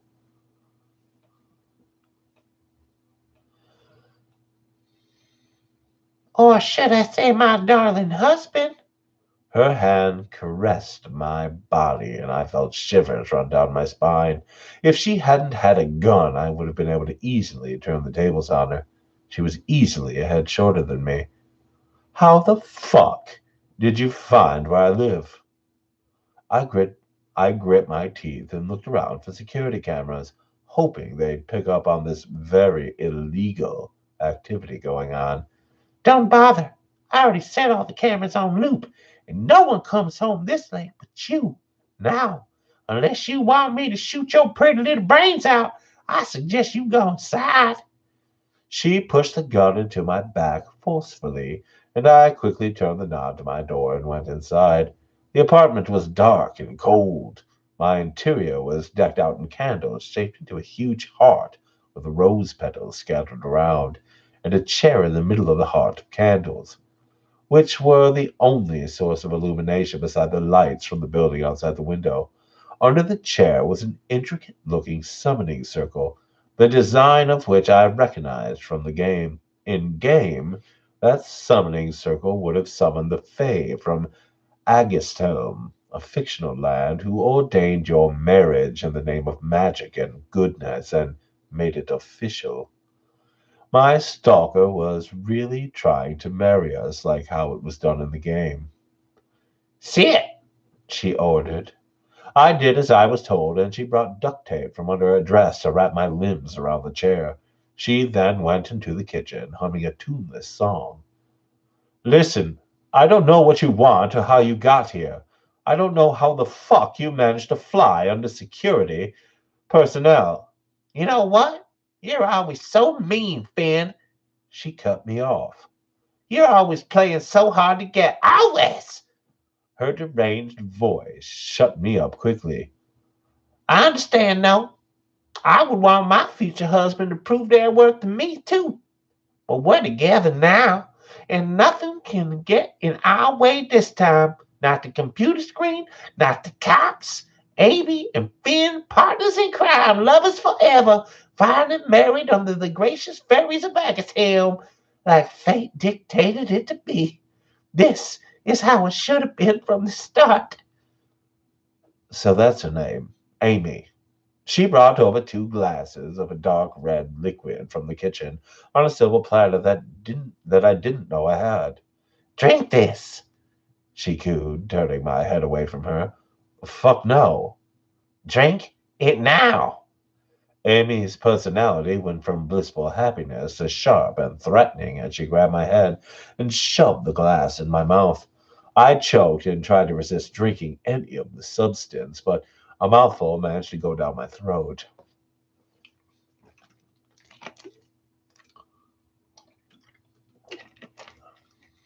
It was an extremely bitter concoction of wine and something else that I didn't want to think about. Amy took dainty sips of the wine. Meanwhile, I started feeling sweaty and my vision started to go hazy. She clearly drugged whatever this was. The blood oath has finally been fulfilled, Amy said excitedly. I wanted to throw up. This crazy bitch really mixed her own blood into the drink. She kneeled below me. Her stench made me want to puke.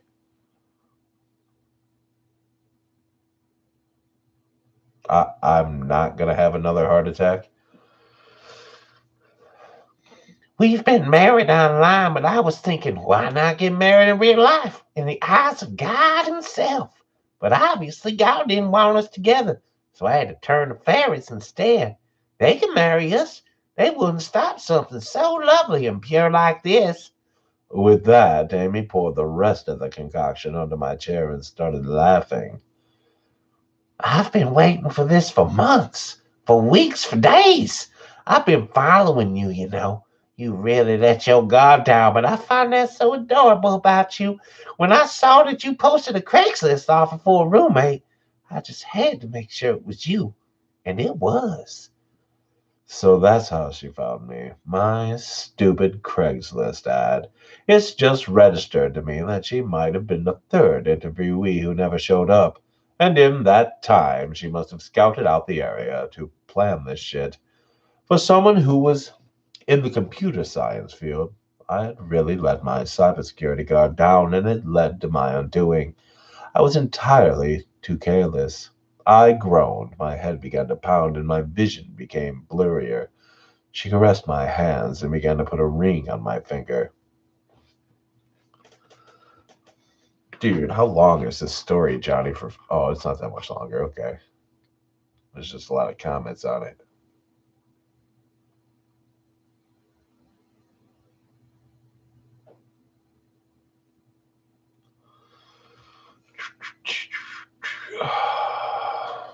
The potion I put in the love wine brings us both to the plane of the fairies so they can marry us, she said. Her words felt so weirdly distant. The ring was placed on my finger, secure and tight.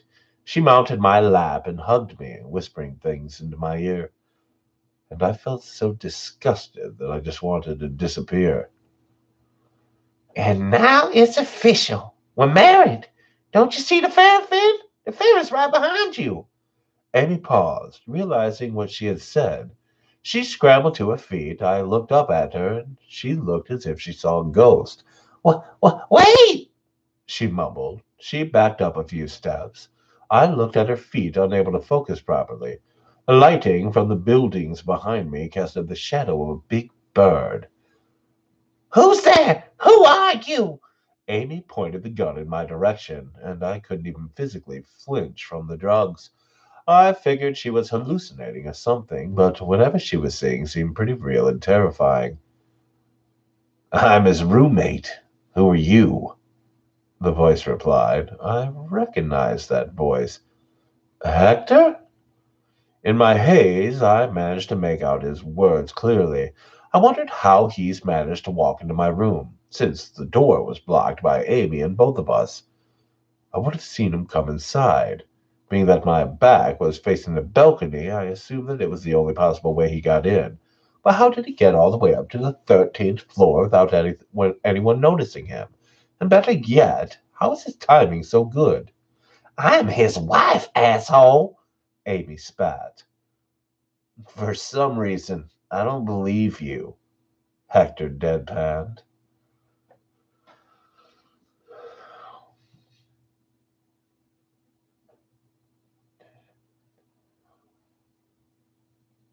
I Neither of you are what either of you just claimed yourselves to be, I thought to myself. I didn't dare say it out loud because I was in a very tight space. It doesn't matter what you believe. You're getting in the way of our marriage and no one can stop us, Amy sneered. How the fuck did you get in here? You should have really looked up at that symbol before you drew it. It kind of opens a portal from my world to yours. When you poured blood over it, it activated the portal. Does that explain things? I began to turn my head towards Hector, only to be stopped by his firm grip on my shoulder. Don't turn around, he ordered. Being as I wasn't exactly in a position to argue, I complied. Also, the hand on my shoulder was too large, long, gnarled, and sharp to belong to a human being, so that alone was enough to convince me. My head lazily lolled back to face Amy, who was still pointing the gun, rocking side to side on the balls of her feet and trying to put up the brave front she had a few minutes ago.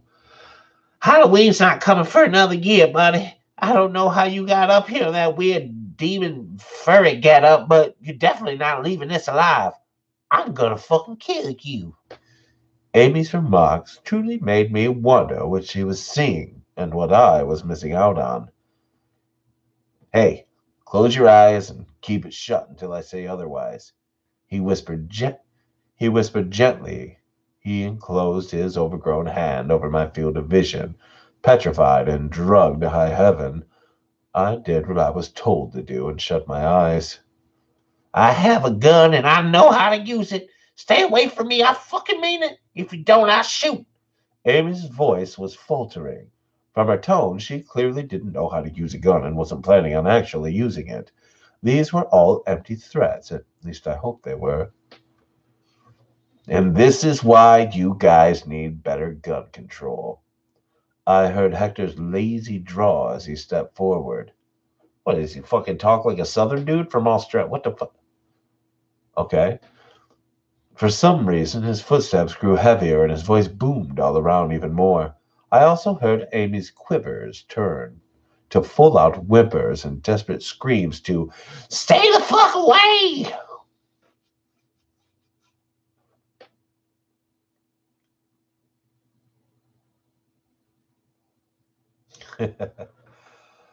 I felt the room settle to a chill as the trigger was pulled and the shot rang. It was a deafening bang and even more deafening silence afterwards.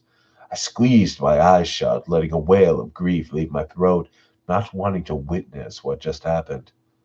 I heard Amy's manic giggles as she shot 4 more times, each shot more deafening than the last. I swore I could hear the bullets bursting through Hector's body. I felt tears burn my eyeballs as I pleaded for her to stop. Amy, stop, I'm begging you. You've done enough, was all I could manage to choke out as I shook my head in shock and disbelief. Still shutting my eyes, I prayed Hector was still alive, despite the 4 gunshots that I had heard. Knowing it was highly unlikely, I felt responsible for this mess, and I had somehow managed to drag him into it, even though it was none of his business, and now he was probably dead. It was all my fault. It's too late. I told it to stay away. Thought it could be a hero or something. What a joke. Hey, you, Finn, I warned you. I fucking warned you, and you're next. You know why? Don't fucking shake your head. You know why. It's because you lied to me and you didn't return my. Her crazed rays were cut off abruptly by the sudden sounds of her choking. What? Wait! I heard more choking, some cracks and screams. What's happening? I yelled. I was tempted to open my eyes, but remembering Hector's words kept me from doing so. Stop! I'm sorry! Please! I flinched as I heard Amy's threats abruptly change to pleas for her life. Her pleas became increasingly desperate as air escaped her lungs. Whatever was happening to her definitely wasn't something I wanted to see with my own eyes. My imagination did enough. She seemed to be flailing and gurgling before I heard a loud and sickening crunch, and everything went silent again. I held my breath. Silence, bewildering silence, filled the room. I heard the quiet hiss of smoke in the distance and smelled what I could only describe as burning rubber. You can open your eyes now, Hector said softly. I knew he had somehow survived the 4 gunshots and managed to quell Amy's insanity. I don't know if I want to, I blurted. Seriously, it's fine, Hector insisted. I opened my eyes. In the darkness, I was surprised to see that Hector looked like the same Hector I saw earlier this afternoon, and Amy was nowhere to be seen. I expected to see something other than Hector standing there, but he defied my expectations. With the dim lighting coming from the building across from mine, Hector's silhouette looked almost ethereal as he hunched over slightly over where Amy once stood. There was blood all over his button-down, dripping down his mouth into his hands, but no body to show for it. Is she? She won't be bothering you again. Hector cut me off. Ugh, this is going to be a bitch to clean. He tugged at his clothes, grimacing at the blood. I was actually glad he didn't include anything else. I wasn't exactly in the right state of mind to handle what I thought was a murder that just occurred in my own house. Did did you kill her? Not exactly. I just set her soul where it belonged, right here. He pat his stomach for good measure. I grimaced. She didn't taste that good. Don't know what she was thinking. Well, don't really work on guys like me, but I guess she couldn't have known. But I guess she couldn't have known that. I'm sure. I told you I was a demon. No one ever believes me. You can't blame me. It all sounds like crazy talk. I don't even know if this is real right now. I could be hallucinating everything. Well, she roofied you into oblivion, so I don't blame you. You're probably seeing shit you shouldn't be seeing on top of all this, but it's real. You don't have to digest all this now, though. Speaking of digestion, she really ruined my diet. I didn't want to eat her, but it looked like I had no choice. Hector seemed to be talking to no one in particular as he went over to the kitchen to wash his hands.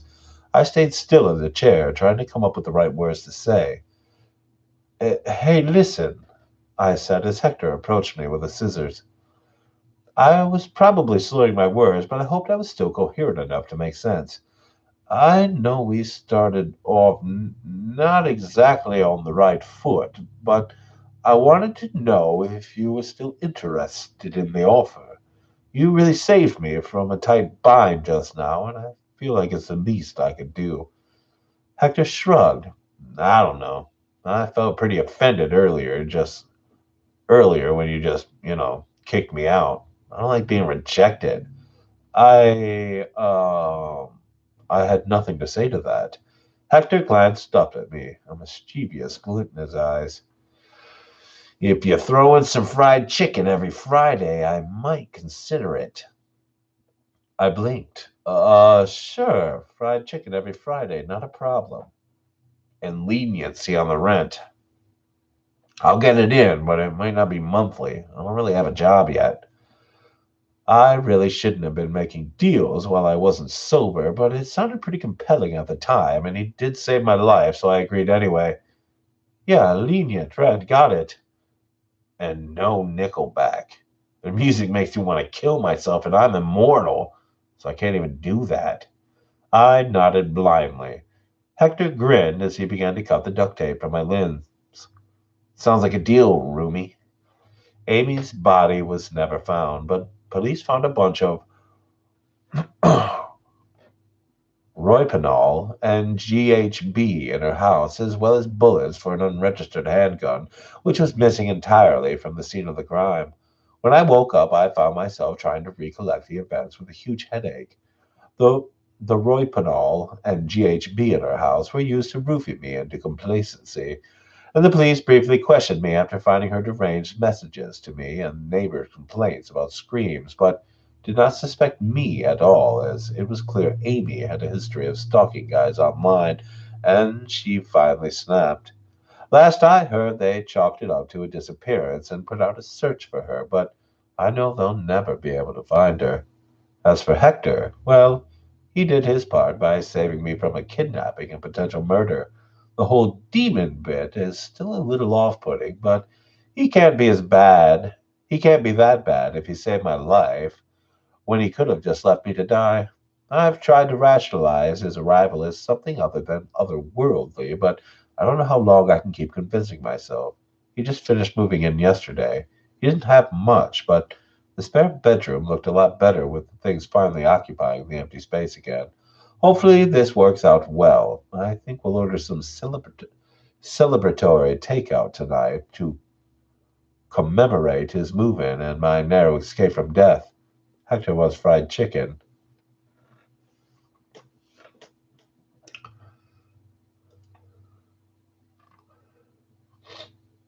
What you think? Well, how long is this last story? There's still one more story. It's not horribly long.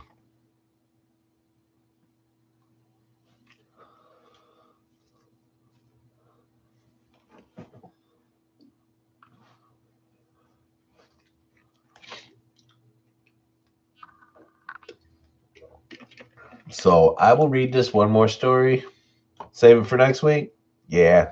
All right, I'll save it for next week. So thank you, everybody, for hanging out. And I hope you all enjoyed Murder Monday. Thank you, Johnny. I will have a good birthday. And thank you guys for the live stream. And I appreciate everybody coming and hanging out.